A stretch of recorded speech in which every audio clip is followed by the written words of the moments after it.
Mm-mm.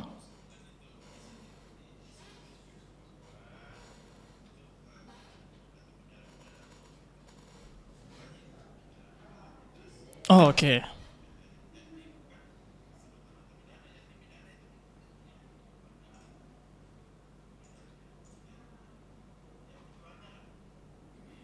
Hmm.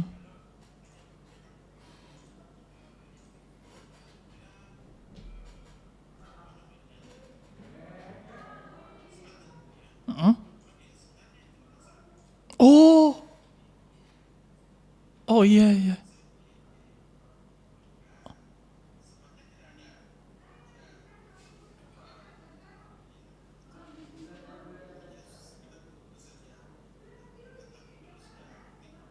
Mm-mm.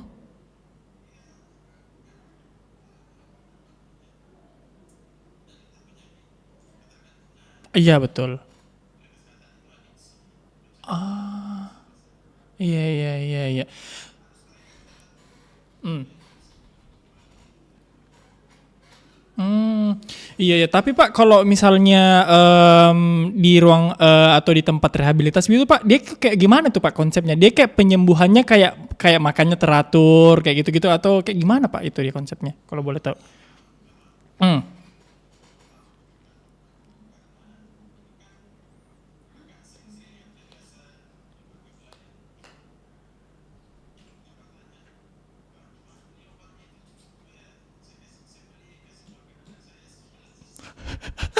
Oh, iya iya.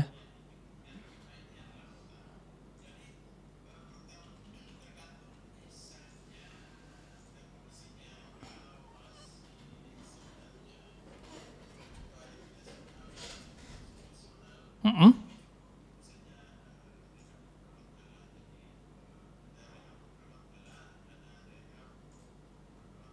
Hmm.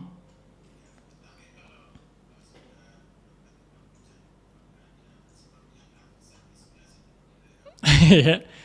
Mm-mm.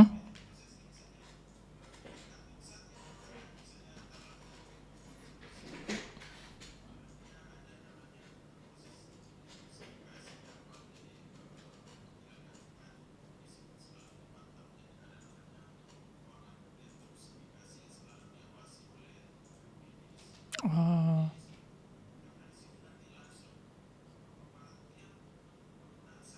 oke. Mm-mm.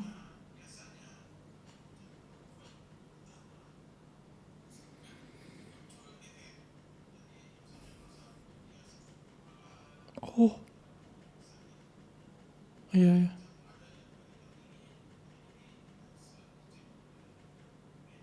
Heeh.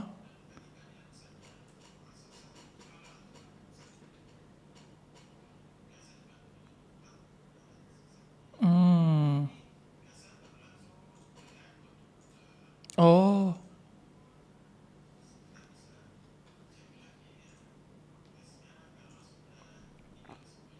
Hmm. Oh, oke. Nah itu biasa Pak, dia kan berlangsungnya kayak kalau kan tadi kita banding 2 minggu Pak, ada yuk biasanya kayak bertahun-tahun Pak ya, kalau rehabilitas begitu ya.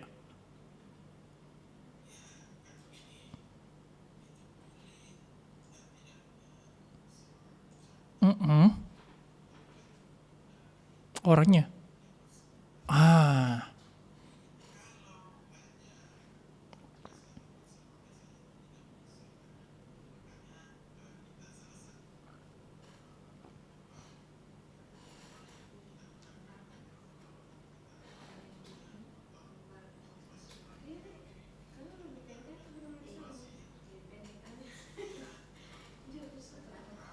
mm-mm.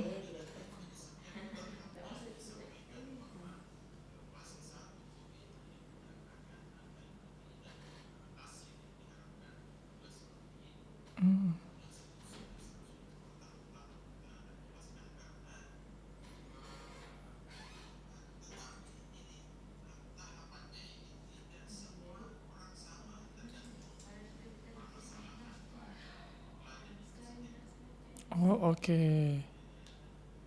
Oh, oke oke oke Pak. Iya. Iya, lebih setahun juga.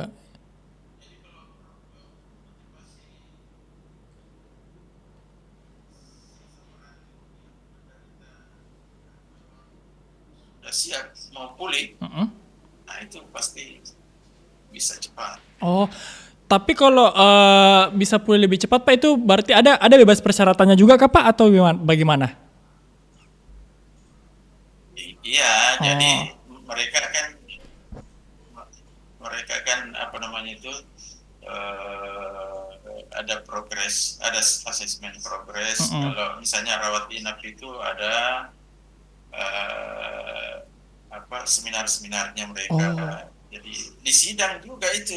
Kalau rawat Oh, inap di sidang. oh di sidang juga Pak ya? Iya, Yang kayak bahwa kayak saya sudah bersih nih, saya iya, sudah melakukan ini kayak gitu-gitu Pak iya. ya?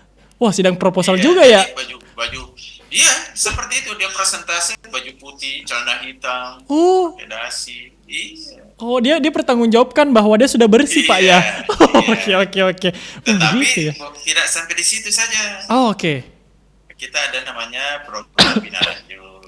Hmm. Jadi persiapan kembali ke masyarakat, harus dipersiapkan mentalnya, harus persiapkan kepercayaan diri, Mm-mm. kemudian harus ada, kalau belum ada kerjanya harus dipersiapkan skillnya, bagaimana dia bisa berpenghasilan dan lain sebagainya. Oh oke oke oke, supaya mungkin juga kalau misalnya udah mendapatkan uang tidak lari ke sana lagi Pak ya uangnya, semisal yang Iya, kayak beli karena ketika begitu. sesuai data, Mm-mm.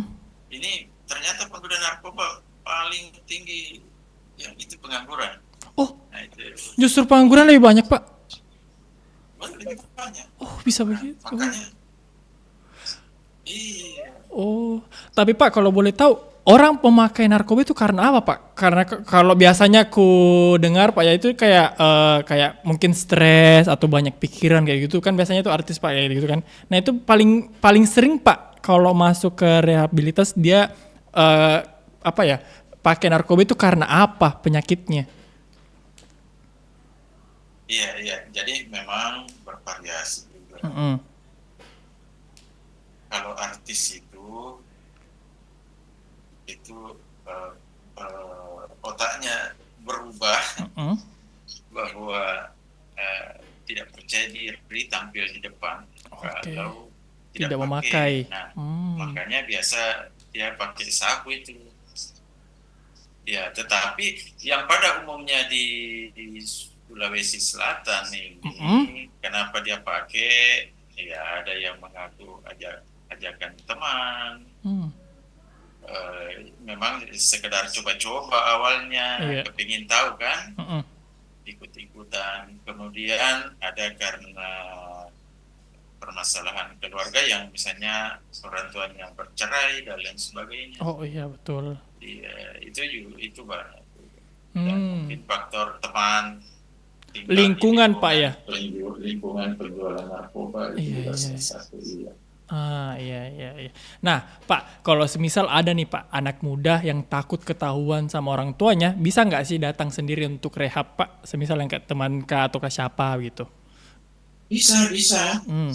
Jadi ini kan kalau sudah punya KTP, Mm-mm. tidak punya KTP misalnya, ada kartu keluarga, bisa datang ke BNN.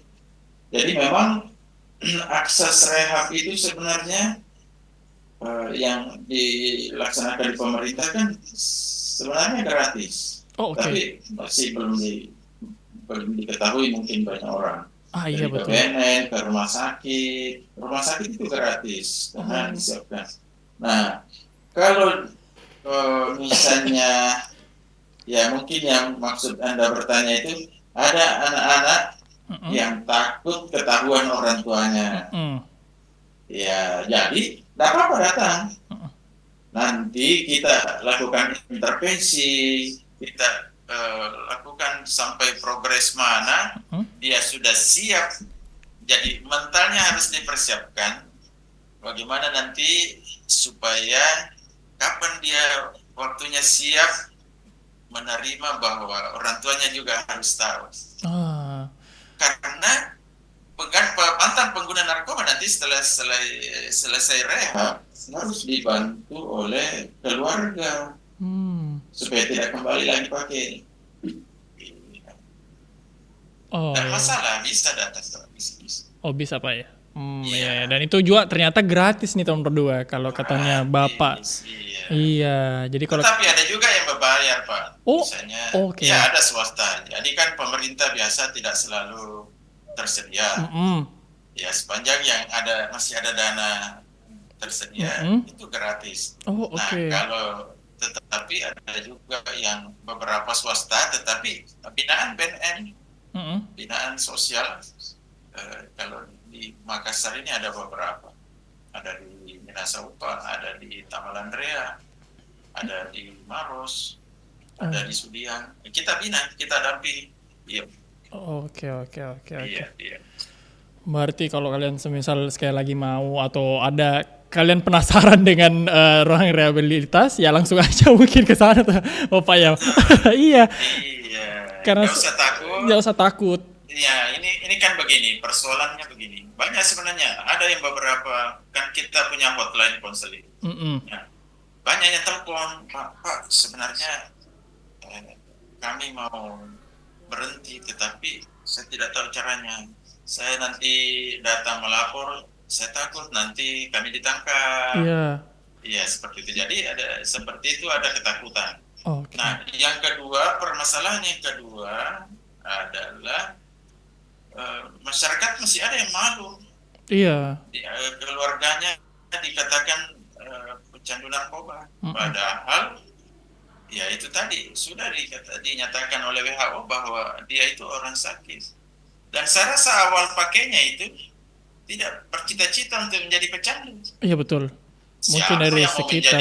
Siapa yang mau menjadi budak narkoba? Wah, iya betul. Dia sudah tahu, sebenarnya pecandu narkoba itu dia sudah tahu efeknya. Kalau sudah kecanduan itu, kan dia sudah merasakan misalnya tidak tiba waktunya makan, dia tidak makan, dia kan ada efek pada dirinya.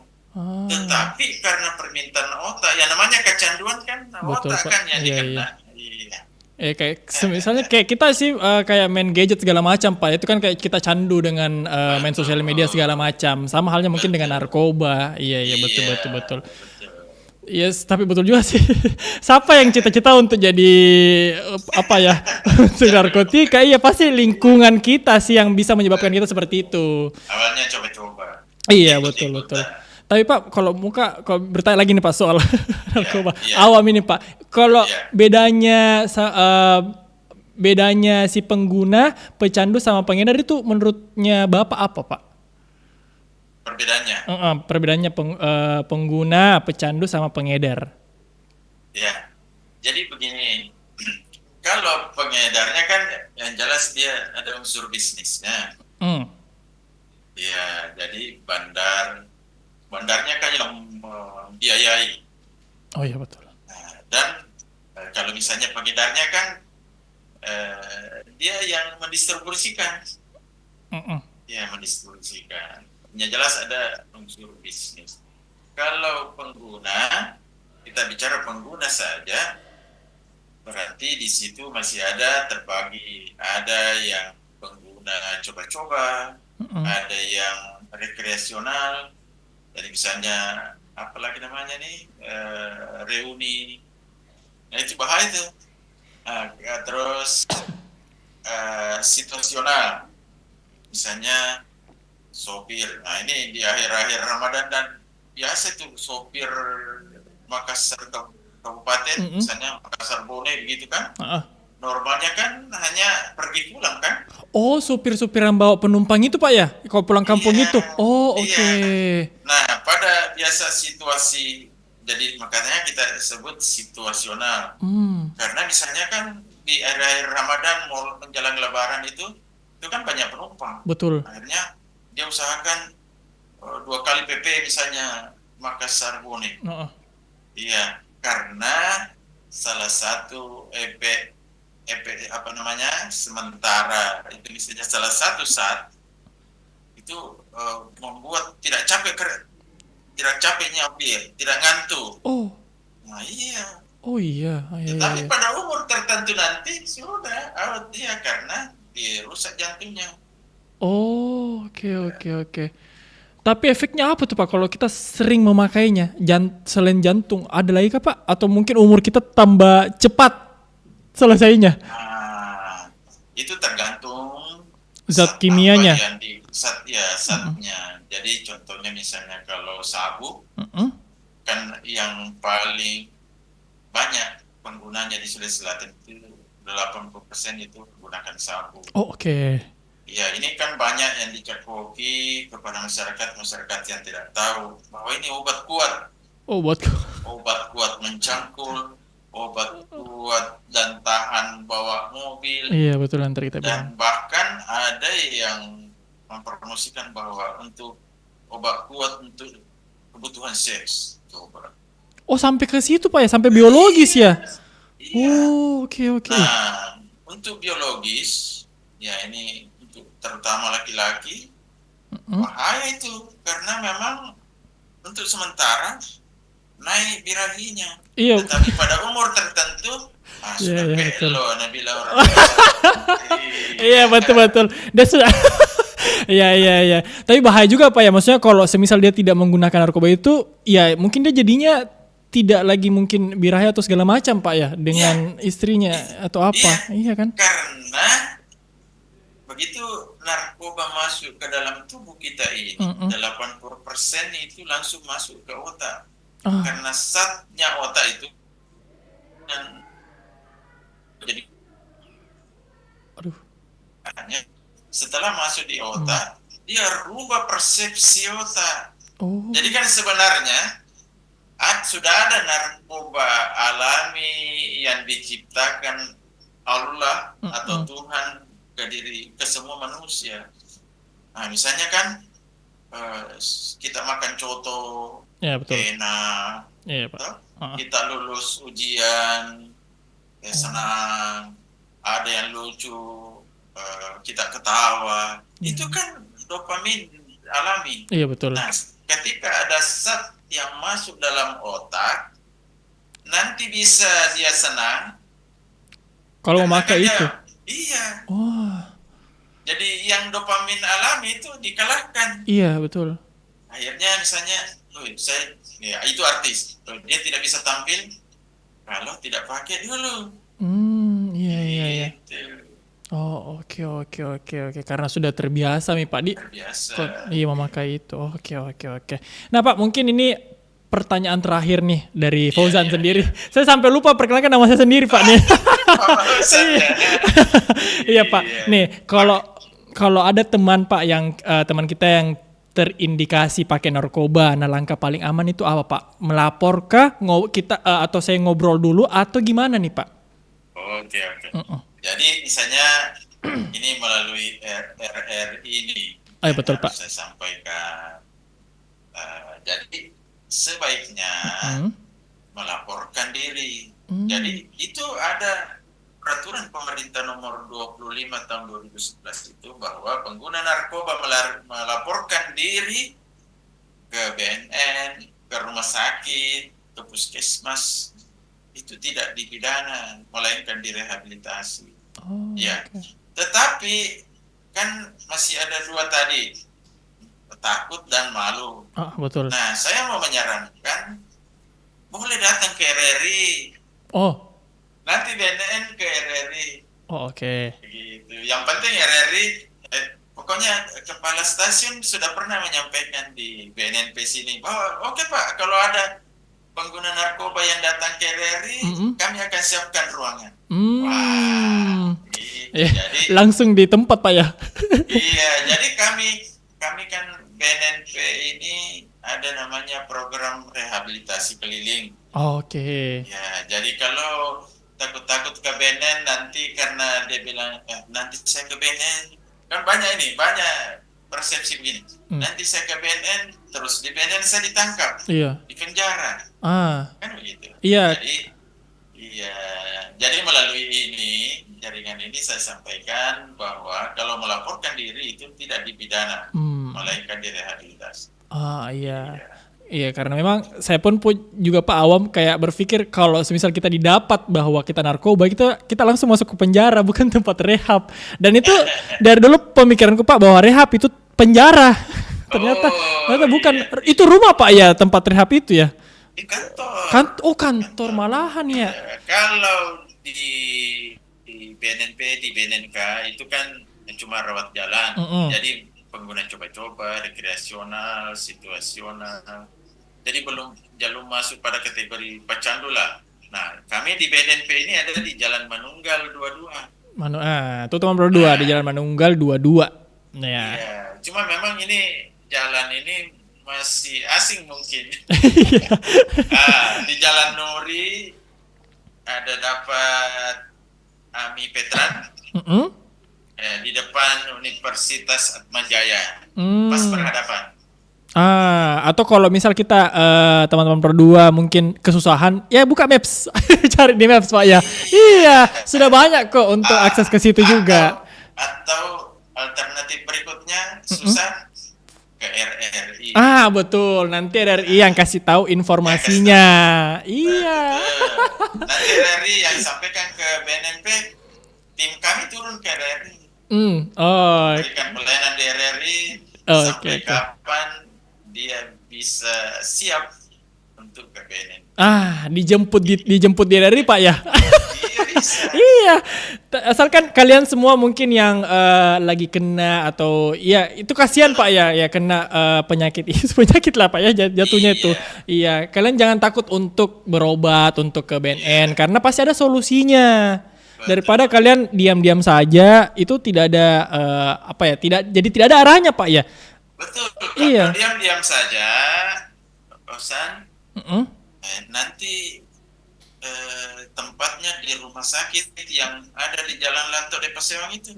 Tahu nggak rumah sakit apa di situ? Rumah sakit jiwa nggak sih Pak itu? Iya kan? Iya. Iya juga kalau lama-lama. Tangannya harus ke situ. Iya. Aduh itu jadi dimohon nih untuk ada semua yang kena. Oke Pak, terima kasih banyak nih Pak. Kita sudah yang kayak saya ini awam-awam yang tidak tahu ternyata yang selama ini ku tahu itu bahwa kalau kita ditahu bilang narkoba kita masuk penjara, ternyata bukan penjara itu malah kantor tempat rehab Pak ya. Iya. Tempat rehab dan juga di situ kita tidak disiksa. Kita tidak publish bahwa si A ada datang rehab di sini, tidak. Oh iya. Ini kan etika kesehatan. Oh iya, ini privasi Pak ya jadinya jatuhnya tidak akan diumbar. Untuk apa juga diumbar Pak ya? Oke Pak, kalau gitu makasih banyak Pak untuk hari ini. Iya sudah mampir ke Pro 2. Nanti kita sharing-sharing lagi lah Pak kalau kita ketemu lagi. Iya, oke Pak. Itu Fauzan pamit Pak. Iya makasih banyak. Sehat-sehat selalu Bapak dan puasanya lancar-lancar. Iya, mari Pak. Assalamualaikum warahmatullahi wabarakatuh. Dan ya teman berdua itulah tadi perbincangan Fauzan sama Bapak Sudaryanto, koordinator bidang rehabilitas BNN Prof Sulsel nih teman berdua. Dan yes, kita udah selesai juga untuk pada hari ini. Terima kasih banyak yang udah dengarkan Fauzan dari jam 6 tadi sampai jam 10 ini ya kan. Terima kasih banyak. Kok gitu Fauzan pamit. Wabillahi taufiq wal hidayah. Wassalamualaikum warahmatullahi wabarakatuh. Si Baba untuk kalian semuanya. Jangan sakit-sakit, sehat-sehat selalu. Kata-katanya Kak Nindi. Bye-bye.